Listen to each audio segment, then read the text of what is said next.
మీ ఎలాంటి వ్యాపార ప్రకటనలకైనా వెంటనే మా ఛానల్ సంప్రదించండి. ప్రస్తుతం మనతో పాటు ప్రముఖ ఆధ్యాత్మికవేత్త, మంత్రతంత్ర జ్యోతిష్యులు, ఐకాన్ ఆస్ట్రాలజర్ గట్టుపల్లి సురేష్ బాబు గారు ఉన్నారు. గురువు గారితో మాట్లాడేద్దాం. నమస్కారం గురుగారు. జై శ్రీమన్నారాయణ. మే నెల విశేషంగా కర్కాటక రాశి వాళ్ళకి ఈ నెల ఎలాంటి ఫలితాలు ఉండబోతున్నాయి? ఆర్థికంగా, ఆరోగ్యంగా అన్ని విధాలు ఎలాంటి జాగ్రత్తలు తీసుకుంటే ఈ నెల వెళ్ళి కలిసి వస్తుందంట? ద్వాదశ రాశిలో ఒకటి కర్కాటక రాశి. ఈ కర్కాటక రాశి వారికి అయితే కనుక గ్రహస్థితి మనం గ్రహించుకున్నట్టయితే కనుక 12వ స్థానంలో ఉన్నటువంటి గురువు కావచ్చు, అలానే ఇటు 2వ స్థానంలో ఉన్నటువంటి కేతువు కావచ్చు, అలానే మనకి ఇటు నుంచి చూసుకున్నట్టయితే కనుక బుధుడు ఉన్నాడు. అక్కడ 11వ స్థానంలో బుధుడు ఉన్నాడు. 9వ స్థానంలో శనితో కూడినటువంటి రాహు ఉన్నాడు. ఇవన్నీ కూడా మనం గ్రహించుకుంటూ ఉండాలి. ఈ గ్రహాల యొక్క స్థితిగతులు మనం గమనించినట్టే కనుక ఈ సంవత్సరం 2026 సంవత్సరం అక్టోబర్ తర్వాత మాత్రమే ఈ యొక్క కర్కాటక రాశి వాళ్ళకి అనుకున్నటువంటి పనులు సాధించేదానికి కానీ అన్ని కూడా వారి యొక్క స్థితిగతుల ప్రకారంగా బాగుండేదానికి బాగా సూచిస్తుంది. దాంతోపాటు మనకి కర్కాటక రాశి వారికి మే 14వ తారీఖు తర్వాత అయితే కనుక మేషరాశిలోకి, అంటే మేషరాశి నుంచి కూడా వృషభ రాశిలోకి రవి భగవానుడు వస్తారు. ఈ రవి భగవానుడు వచ్చినప్పుడు ఏమైందంటే 3వ స్థానం, ఇప్పుడు మనకి ఇటు నుంచి చూసినప్పుడు ఏంటంటే కనుక 11వ స్థానంలో రవి ఉన్నట్టు. 11వ స్థానంలో రవి అంటే ఆర్థికపరమైన ఇబ్బందులు మెరుగవుతూ ఉంటాయి. అంటే 14వ తారీఖు తర్వాత మాత్రమే ఆర్థికపరమైన ఇబ్బందుల నుంచి వీరు కొంచెం బయటపడేదానికి అయితే అవకాశాలు ఉన్నాయి. అవి గ్రహరీత్యా ఈ లోపు దొంగ స్వాములను నమ్మేసి లక్షల రూపాయలు ఇచ్చుకొని మనం హోమాలని, యజ్ఞాలని అయితే చేయకూడదు. ఎందుకంటే ఉపయోగం దానివల్ల నష్టపోతూ ఉంటారు. ఇక పోతే కొంచెం 14వ తారీఖు మే 14 వరకు వెయిట్ చేయగలిగితే ఆర్థిక సమస్యలు అనేది ఇలా చిటికలో మాయమవుతూ ఉంటాయి. దీంతో పాటు విదేశీయానం అయితే జూన్ 20 తర్వాత మాత్రం ప్రయత్నించాలి. జూన్ 20 లోపు అయితే అంత పెద్దగా అయితే కనిపించట్లేదు. జూన్ 20 తర్వాత ప్రయత్నం చేస్తే ఎక్కడైనా లంచం ఇవ్వటం కానీ, ఇన్స్టిట్యూట్లో పెట్టడం కానీ, డబ్బులు పెట్టడం కానీ ఇలాంటి ఇబ్బంది లేకుండా కనిపిస్తూ ఉంది. రాహు వచ్చేసి కుజుడితో పాటు కుంభరాశిలో కనబడుతున్నాడు. ఈ రాహు ఒకడే ఉన్నాడు. కుంభరాశిలో వచ్చేసి రాహు ఒకడే ఉన్నాడు. ఇక్కడ మనకి మీనరాశిలో కుజుడు ఉన్నాడు. మీనరాశిలో శనితో పాటు కుజుడు ఉన్నాడు. ఇక్కడ ఏమవుతుందంటే ఒక పక్కన ఏదైనా చేసేవారికి అయితే బాగానే ఉంటుంది. బ్యాంకింగ్ సెక్టర్ జాబ్, అలాగే ఏదో రకమైన జాబ్ ఉందంటే వాళ్ళకి బాగా నడుస్తుంది. జాబ్ లేదంటే మాత్రం నిరుద్యోగ వ్యవస్థ పరిస్థితులు అన్ని కూడా సానుకూలంగా లేకపోవడం వలన ఎన్నో రకాల ప్రయత్నాలు చేసినప్పటికీ కూడా ఆ ఒక పూర్వీక శాపం, పూర్వీక దృష్టి వలన ముందుకు వెళ్ళలేకపోతుంటే ఎక్కువ రోజులు మనతో పాటు లేకుండా ఉండి ఇంట్లో కూడా ఎక్కువ లేకుండా బయటికి వెళ్ళిపోయిన పరిస్థితి అయితే మాత్రం అన్సాటిస్ఫైడ్ అనమాట. అలా కనిపిస్తుంది. కాబట్టి కొంచెం జాగ్రత్తగా మెలకుగా ఉండాలి భార్యలతో, భర్తలతో. ఇక ఎందుకంటే అక్కడ అనేసి చెప్తారు, అనుకున్నది ఒకటి అయింది ఒకటి అనమాట. దాంతోపాటు బోల్తా గుట్టిందిలే బుల్బుల్ పిట్ట ఇలా ఉంటుంది ఈ పరిస్థితిలో ఉంది కర్కాటక రాశి వారికి. ఇక కొత్తగా ఏదైనా వ్యాపారం మొదలు పెడదామంటే డబ్బులు ఇచ్చి ఉంటారు అందరికీ. ఇంటీరియర్ చేయమని, గోడలు కట్టమని, మోటివేషన్ చేయమని చెప్పేసి అన్ని కూడా మాడిఫై చేయమని చెప్పేసి డబ్బులు ఇస్తారు. అవి కూడా రాడు, పని చేయరు, దండగా నష్టపోయేదానికి ఎక్కువ కనిపిస్తూ ఉంటుంది. ఇవన్నీ కూడా కర్కాటక రాశిలో ఈ మాసంలో కనిపిస్తుంది. కొంచెం తగ్గాలనుకుంటే కనుక కర్కాటక రాశి వారికి 14వ తారీఖు మే మాసం వరకు కొంచెం ఆగాలి. అప్పుడు రవి భగవానుడు 11వ స్థానంలో వస్తారు. కాబట్టి ఆర్థికపరమైన ఇబ్బందులు ముందుగా రాకుండా ఉంటాయి. అలానే పెళ్లి అయ్యి పిల్లలు పుట్టాలనుకుంటే ఈ మాసం ప్రయత్నం చేయొచ్చు, వారికి అనుకూలంగా ఉంటుంది. అందులో తులరాశిలో ఉన్నవారు, అంటే తులరాశిలో ఉన్న వాళ్ళని చేసుకున్నా, లేకపోతే వృశ్చిక రాశి వాళ్ళని చేసుకున్నా, అలానే సింహరాశి వాళ్ళని చేసుకున్నా, ఇటు చూసినట్టయితే కుంభరాశి వాళ్ళని ఎవరైనా చేసుకోవాలనుకున్నా కూడా చాలా అనుకూలంగా మారుతుంది. పెళ్లి చేసుకోవాలనుకున్న వారికి, పెళ్లి అయిన వారికి ఆ సంవత్సరంలో అయితే కనుక పిల్లలు పుట్టేదానికి ఆశలకు ప్రయత్నం అయితే ఖచ్చితంగా చేసుకోవచ్చు. ఇక ఏదో రకం జాబ్ చేస్తే బెటర్ గా ఉండాలి అనుకుంటే కనుక సెంట్రల్ గవర్నమెంట్ సంబంధించినటువంటి కాంట్రాక్ట్ బేసిక్ జాబ్స్ కొన్ని ఉంటాయి, కన్సల్టెన్సీస్.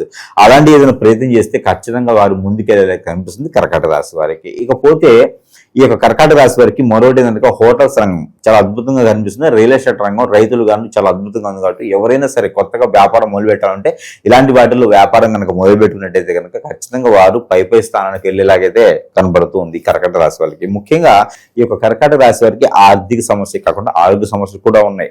ఈ ఆరోగ్య సమస్యలు కాళ్ళ నొప్పులు, కాళ్ళు తిమ్మిర్లు, మోకాళ్ళ తిమ్మిర్లు, ఈ యొక్క మనకి నడుము, స్టమక్ దగ్గర పెయిన్స్ రావడము, ఇలాంటివన్నీ కూడా గ్రహించుకుంటూ గమనించుకుంటూ ఉండాలి.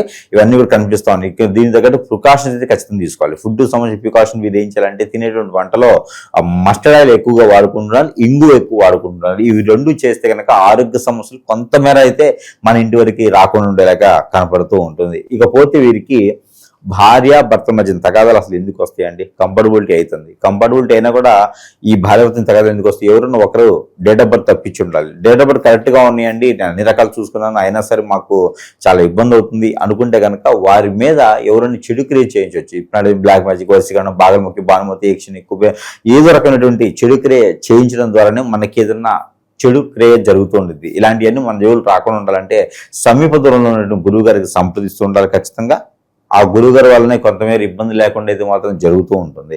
ఇకపోతే వీరికి రోజువారీగా ఇంట్లో చేసుకోవాల్సిన పరిహారాలు ఉంటాయి. ఇక ఆర్థిక సమస్యలు, ఆరోగ్య సమస్యలు, శత్రుపేడ, శత్రుబాధ ఇవన్నీ కూడా కొంతగా తొలగిపోతాయి. ఒకేసారి పోదు. కనీసం జూన్ 14-15 తారీఖు వరకు ఆగితే కొంతమేర పర్వాలేదు, కూర్చుని కాడికి వెళ్ళి డబ్బు సంపాదించుకునే విధంగా ఏర్పాటు చేసుకుంటారు. అలానే వీరికి ఉన్న మొండి వైఖరి కొంచెం తగ్గించుకోవాలి. ఇప్పుడు కరెక్ట్గా లేదు కాబట్టి ఇప్పుడు కొంచెం ఈ మాసంలో మే మాసం తగ్గించుకుంటే ఎండలా పెదగకూడదు, తగ్గాలి. ఈ 48 degrees 50 degrees ఎండ ఉండాలి కానీ మనం ఉండకూడదు. మనం ఉంటే మాడిపోతూ ఉంటాం. దీంతో పాటు కర్కాటక రాశి వారికి చిన్నపాటి పరిహారాలు ఇంట్లో చేసుకునేలా ఉంటాయి. అవి ఏంటంటే కనుక ఉంగరం. కర్కాటక రాశి వారికి ఈ ఉంగరం వచ్చేసి నరదిష్టి, నరఘోష, శత్రుపేడ, శత్రుబాధ, నక్షత్ర దోష అన్నీ కూడా ఈ ఉంగరం పెట్టినట్టు పటాపంచలిపోతాయి.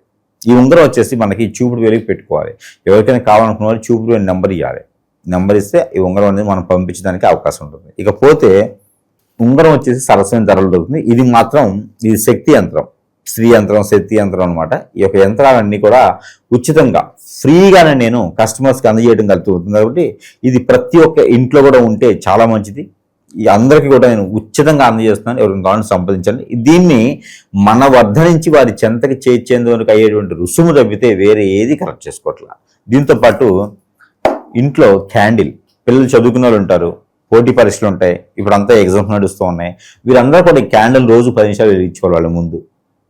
వాళ్ళ ముందు ఈ క్యాండిల్ 10 నిమిషాలు వెలిగించుకుంటే చాలు, అన్ని రకాల సమస్యలు దూరం అవుతాయి. ఇక దీంతో పాటు సాయం సంధి వెళ్ళేసుకోవడానికి ఇది సెంటుతో కూడినటువంటి సాంబ్రాణి.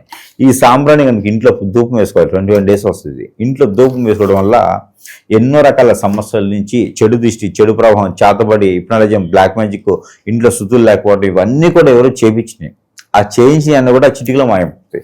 కాబట్టి ఇలాంటి చిన్న పరిహారం చేసుకోవచ్చు. దేవుని అనుగ్రహం కూడా ఖచ్చితంగా కావాలి కర్కాటక రాశి వారికి. కర్కాటక రాశి వారికి చిన్నప్పటి నుంచి కూడా పడేటువంటి కష్టాలు కావచ్చు, ఇష్టాలు కావచ్చు, ఇవన్నీ కూడా చూసుకుంటూ గ్రహించుకుంటూ వచ్చి ఏదో ఒక స్థాయిలో అయితే నిలబడుతున్నారు. ఇప్పుడు మళ్ళీ దిగజారేటువంటి స్థాయిని అయితే మాత్రం కొనకొచ్చుకోవద్దు. కర్కాటక రాశి వారికి మే 14వ తారీఖు తర్వాత అయితే చాలా అద్భుతంగా ఉంటుంది. కాబట్టి ప్రయత్నం చేయాలి.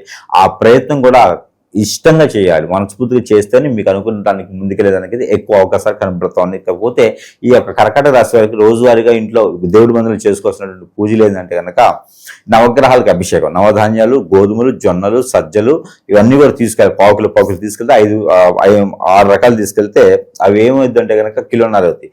ఆ 1.5 కిలో తీసుకెళ్ళి ఎక్కడైనా స్వామివారికి కానీ అక్కడ నవగ్రహాల మండపం ఉంది, ఆ నవగ్రహం మీద అన్నిటికీ కలిపేసి అభిషేకం చేసుకోవాలి. ఇలాంటివి చేసినట్టయితే కనుక అన్ని రకాల ఇబ్బందులు కూడా తొలగిపోయేసి కొంతమేర బాగానే ఉంటుంది అనే విధంగా కనిపిస్తుంది. ఇంకొక విషయం ఏంటంటే కనుక 56 రూపాయలు డబ్బులు తీసేసుకొని తల చుట్టూ దిష్టి తీసేసి ఎవరికి నడుపుకున్న వారికి ఇచ్చేయాలి. దాని ద్వారా మనకి ఇబ్బందులు లేకుండా ఆర్థిక సమస్యలు ముందుకెళ్ళడానికి గండాలు ఉన్నాయి 2 ఈ మాసంలో. గండాలు తప్పించుకోవడానికైతే కొంచెం జాగ్రత్తగా ప్రయత్నం చేయాలి. తినేటువంటి ఫుడ్ కొంచెం జాగ్రత్తగా చూసి తింటూ ఉండాలి. ఇలాంటి చిన్న పరిహారాలు చేసుకుని కూడా అదృష్టవంతులు అవ్వచ్చు. ఓవరాల్గా మే నెలలో కర్కాటక రాశి వాళ్ళకి ఏ విధంగా ఉండబోతుందో మంచి విశ్లేషణ అందించారు. ధన్యవాదాలు.